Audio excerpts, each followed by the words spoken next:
We do not. We do not coordinate. No, we clash. Hello! So excited to be here. How are you?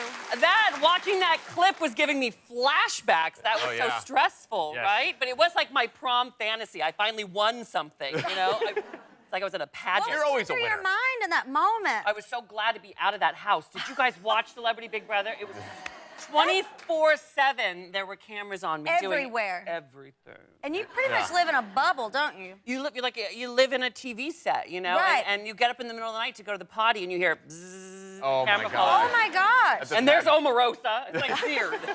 It's so weird. How long did it take for that to like lose its luster where you're like, okay, I don't mind it? Or was it immediate that it was like, I don't like cameras running? No, you got used to it in a really weird way, but you would crawl into your bed, right? And in the hallway, there's people with cameras. So you'd crawl into bed at midnight and be falling asleep, and they go, I got a tight shot on Ross's face. Oh, God. I think he's falling asleep. And then you're like, I can't fall asleep now. I remember watching you when you were Ross the intern, and I remember you on the red carpet. You changed the game for red carpet. You did. I mean, you did. I remember seeing 1,000 red carpets. Like, so I remember specific moments of you on the red carpet, and before I was in TV. I was like, this guy is a sensation. I mean, you are. You are wonderful. Well, thank you so much. Listen, I mean, Joan Rivers really changed the red carpet, but then they kind of put me out there as this super fan who kind of didn't belong and sort of say what we're all thinking, and it just took off. I started on The Tonight Show in 2001. Can you believe that? Right.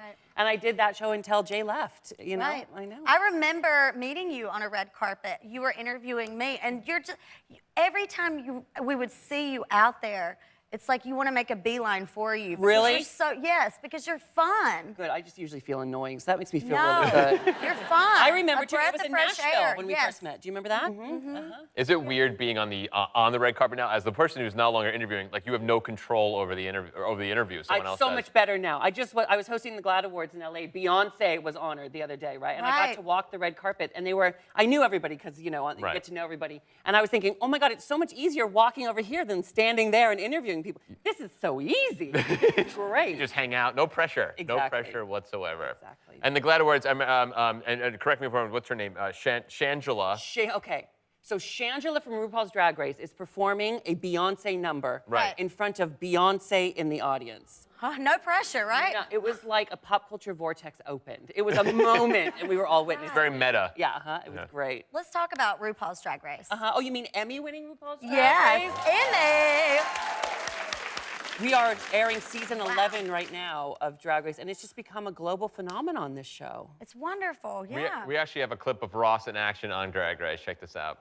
I mean, we saw her one time last year, and her proportions were so off. Do you remember she was like a squishy little ball of flowers? Yeah. She was elongated tonight with that deep V. I thought it was one of the best of the night. I think she met the criteria of the challenge really well. I love Vanjie, such a huge fan. You're a Fangie. I'm a Vanjie, Vanjie. It's such a fun show.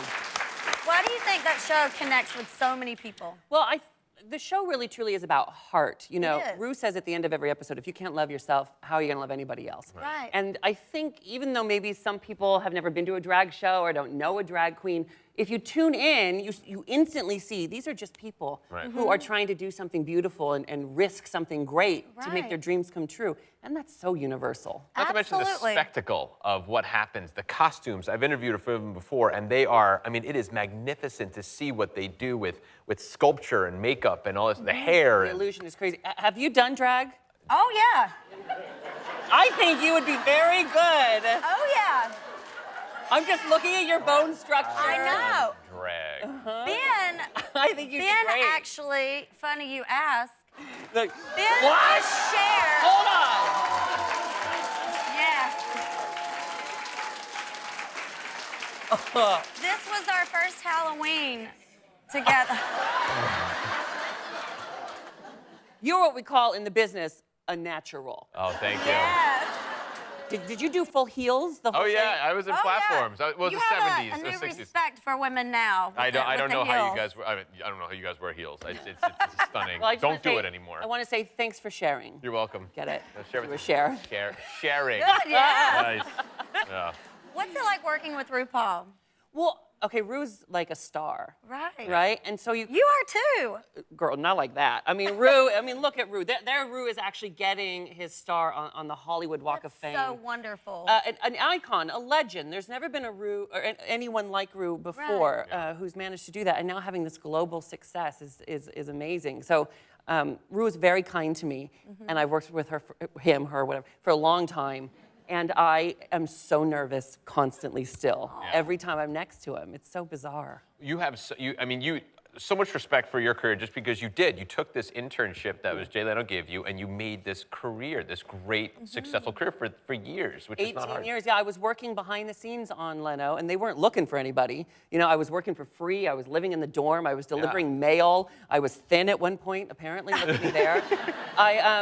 And then, you know, they weren't looking to hire anybody, but one of the writers said, you know who's funny is it's the Ross. way to do it, man. And then all those years later. What do you want to do next? Well, I'm writing my second book. My first one was a bestseller, Man Up, everywhere, don't worry about it.